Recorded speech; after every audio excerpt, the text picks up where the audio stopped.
voit que là, en créant, finalement, il crée une nouvelle discipline, il crée une nouvelle loi, ou Une science humaine. Une nouvelle science humaine, enfin, science humaine, et en même temps, il y a des mathématiques dedans, il y a des calculs. Et ça a des conséquences juridiques, parce que, forcément, ou des conséquences sur l'organisation sociale, donc juridique. Parce que si vous êtes capable de prévoir l'évolution d'une société par un certain nombre de mesures macroscopiques, vous mesurez, je ne sais pas quoi, la violence, la fécondité, je ne sais pas moi, plein de choses à mesurer, et de ça, vous pouvez imaginer un chemin évolutif qui n'est pas évidemment précis, qui est une certaine peut-être barre d'erreur, parce que vous parlez de grand nombre, vous estimez que plus le nombre est grand et plus la barre d'erreur sera petite, plus vous aurez d'informations et plus la barre d'erreur sera petite, mais du coup ça change complètement les lois, c'est plus...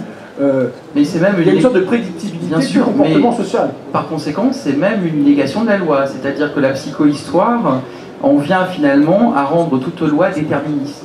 C'est-à-dire que dès lors que la psychohistoire est capable de prévoir l'évolution de l'humanité à longue échelle, finalement, en tant que structure, finalement, les lois ne pourront que converger vers la confirmation de ce qu'a prévu la psychohistoire. Alors, ce cas est intéressant, mais c'est plutôt un cas où la science physique, la loi physique, surdétermine la loi juridique. Alors, ce que je voudrais moi montrer, c'est que bien souvent dans la science-fiction, il y a une très grande liberté justement de système juridique. Et d'où vient cette liberté? À mon avis, elle est très claire pour moi, en tant que à la fois auteur de science-fiction et historien des idées et historien du droit. Cette image qu'on a d'une grande diversité de systèmes sociaux, d'une grande diversité de systèmes juridiques dans la science-fiction, elle vient de la date même de la naissance de la science-fiction. C'est-à-dire que cette science-fiction, en tant que littérature, en tant que corpus, elle est née au XIXe siècle. Elle est née plutôt dans la deuxième partie du XIXe siècle. Si on prend par exemple une date symbolique qui est 1863, le premier voyage extraordinaire de Jules Verne, 5 semaines en ballon, la science-fiction se structure à une époque où la révolution industrielle est passée par là, et où on est dans une époque de ce qu'Auguste Comte appelait le positivisme. Positivisme qui est l'idée selon laquelle il n'est de valeur que d'hommes, et donc toute société a des valeurs qui lui sont propres, qui lui sont relatives. Positivisme, chez Auguste Comte et chez la plupart des juristes du XIXe siècle, qui est la négation très nette, et datée aujourd'hui, dépassée, d'un droit naturel. Le positivisme, c'est le contraire d'un droit naturel, c'est le fait de dire chaque société peut se doter, quelles que soient les méthodes, d'un corpus de lois qui va être adapté à sa nature, adapté à ses valeurs, adapté à ses choix de société, à son modèle politique, etc. La science-fiction, elle est marquée, je ne porte pas de jugement de valeur, mais on pourrait dire qu'elle est tachée, mais ce serait un jugement de valeur, elle est marquée par la domination du positivisme juridique qui a marqué le 19e siècle et le début du 20e, on va dire entre 1860 et la Première Guerre mondiale. Cette idée selon laquelle la technique juridique était capable de façonner un corps social en tant que tel, en faisant fi complètement du droit naturel. Droit naturel que les Romains avaient considérablement développé. Alors ça nous donne, dans la réalité des systèmes fascistes, et je vous rappelle à tous que les systèmes fascistes sont des systèmes juridiques. Il a existé un droit nazi parfaitement clair, avec des sanctions parfaitement claires, et des lois qui correspondaient en tout point à ce qui est la définition juridique de la loi, c'est-à-dire une loi abstraite, générale et permanente, on va y revenir, d'application large, d'application générale et sanctionnée par l'État. Donc la science-fiction a reflété, je pense, très largement l'idée selon laquelle une société peut partir de zéro et se structurer autour d'un corps de loi en faisant fi complètement de la nature. Et même pendant très longtemps, dans les facultés de droit, on a enseigné pendant très longtemps que le système juridique positif, avec un évolutionnisme inspiré de Darwin, que le système juridique positif était l'aboutissement de l'évolution du droit, et que par conséquent, plus on prenait de liberté par rapport à la nature, et plus on était dans un droit évolué ou dans un droit civilisé, avec les contre-champs que ça a produit. Alors je prends deux exemples.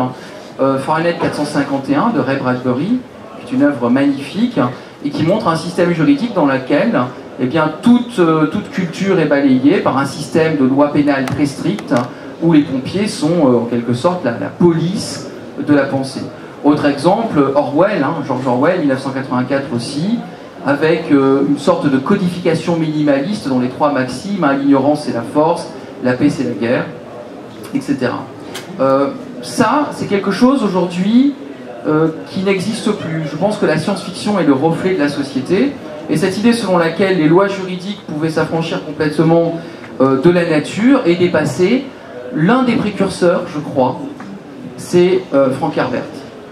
Dans le cycle de Dune, et en particulier dans les 2 premiers tomes de Dune, on a un système social complexe, mais particulièrement original par le fait que son système législatif, son système politique, son système constitutionnel est profondément marqué par une imprégnation de la nature et de ce que la nature peut offrir à l'humanité. Hein, donc, première chose, moi il me semblait qu'on partait sur des choses au départ qui étaient radicalement différentes, c'est-à-dire d'un côté une contrainte sur les lois physiques qui pèsent sur l'auteur de science-fiction, et de l'autre côté une absolue liberté, une absolue licence qui permettait d'imaginer tout système juridique, tout type de système juridique, qui était le reflet, et moi ça c'est un leitmotiv pour moi, de l'environnement social, politique et juridique dans lequel ont baigné les auteurs de science-fiction et dont ils se sont emparés comme des éponges et qu'ils ont reflété. En somme, la science-fiction de la fin du 19e siècle est profondément, viscéralement positiviste. Je reviens sur cette histoire de contrainte que la science impose, enfin en tout cas que la science dans l'état où elle est, où les auteurs écrivent imposent à ses auteurs. Ça peut être aussi créatif pour eux, c'est-à-dire que si on veut qu'on soit un empire galactique, on peut comprendre, encore une fois, je reviens sur cette pièce de la lumière, qu'on a envie de s'affranchir de tout ça et d'aller vite d'une étoile à l'autre, enfin vite en un temps court, devant la durée de vie humaine. Mais en même temps, si on se dit, bon ben tant pis, on va essayer de faire quelque chose qui respecte ce que l'on sait en physique, alors du coup, si on dit banco, ça oblige à réfléchir à une organisation qui tient compte de ça, et sachant que quand un vaisseau se déplace à une vitesse grande, mais plus petite que la lumière, mais grande et plus petite que la lumière, les gens qui sont dans ce vaisseau vont mesurer des durées pour leur voyage. La durée de leur voyage va leur être différente de la durée qui est mesurée par ceux qui sont restés sur la planète de départ ou ceux qui les attendent sur la planète d'arrivée. Donc il y a ce que les auteurs de science-fiction appellent souvent le déficit temporel, ce qu'en physique on appelle la dilatation des durées, le fait donc que le voyage apparaîtra plus court pour ceux qui sont dans le vaisseau par rapport à ceux qui sont restés sur la planète ou qui attendent sur la planète de l'autre côté, la planète d'arrivée.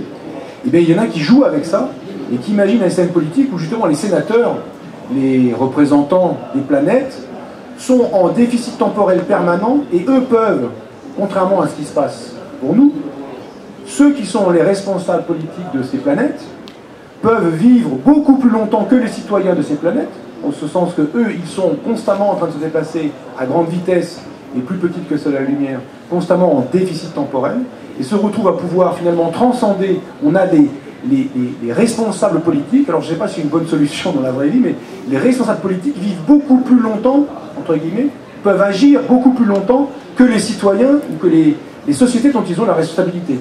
Je ne sais pas si, quand on voit de politique, c'est souhaitable, mais voilà, et on peut imaginer donc un système politique où ça se passe comme ça. Et il y a une œuvre de Charles Stross, a fait des œuvres je ne sais plus, j'ai oublié le titre, mais où il respecte cette chose-là, cette contrainte-là, et il essaie quand même d'imaginer une société politique qui va avec. Alors après, il y a évidemment besoin de communiquer entre les différentes instances politiques qui se déplacent en permanence, à fond la caisse, si j'ose dire, entre les différentes planètes de la fédération. Alors là, il invoque quelque chose qui s'appelle la téléportation quantique. Il faut quelque chose qui aille quand même plus vite que la lumière pour communiquer, sinon les gars, ils n'arrivent jamais à discuter entre eux. Donc à un moment donné, il y a une petite subtilité où et en fait, il a l'air de donner, c'est ça qui est intéressant, il a l'air de dire, ben non, je respecte la loi, je respecte la loi physique. Et en même temps, quelque part derrière, alors cette téléportation quantique, c'est des mots qui font buzz, enfin c'est physique, c'est de la physique, c'est vraiment l'idée que l'on peut agir sur l'état d'un système indépendamment en un temps nul, quasi nul, indépendamment de la distance qui vous en sépare, sauf que vous ne connaissez pas la réponse à l'arrivée, donc en même temps on ne viole pas la physique relativiste, la physique habituelle telle qu'on la connaît maintenant, mais lui il joue avec ça, mais du coup finalement c'est une astuce, il cache sous le tapis, au lieu de mettre devant, allez on va plus vite que la lumière, et puis voilà, alors les gens, bon d'accord, tu nous as roulé, il cache sous le tapis, dans un truc de second ordre finalement, la nécessité qu'il a pour que cette instance politique puisse communiquer entre elles, de discuter, de pouvoir échanger de l'information plus vite que la lumière. À l'inverse, enfin à l'inverse, pas à l'inverse, mais un autre auteur, Poul Anderson, a écrit dans les années 70 un roman qui s'appelle Taux Zéro. Alors là, c'est assez différent. Il a cherché vraiment à faire quelque chose, encore une fois, de scientifiquement réaliste. Un vaisseau qui va plus vite, plus lentement qu'à la vitesse de la lumière. Des passagers, il a été réédité en français récemment, disons le Bélial, Taux Zéro, je recommande la lecture. C'est un roman des années 70, mais qui cherche vraiment à coller la physique. Il y a des choses très intéressantes dedans. Donc le vaisseau peut accélérer en permanence. Il ramasse, dans le milieu interstellaire, il ramasse les atomes nécessaires aux réactions de fusion thermonucléaire qui le propulsent. Donc plus il va vite et plus il en ramasse. Donc c'est une sorte de vaisseau auto-entretenu.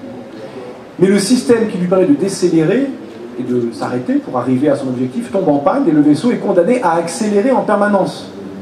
Sa vitesse s'approche infiniment près de celle de la lumière sans jamais la dépasser, infiniment près de la vitesse de la lumière.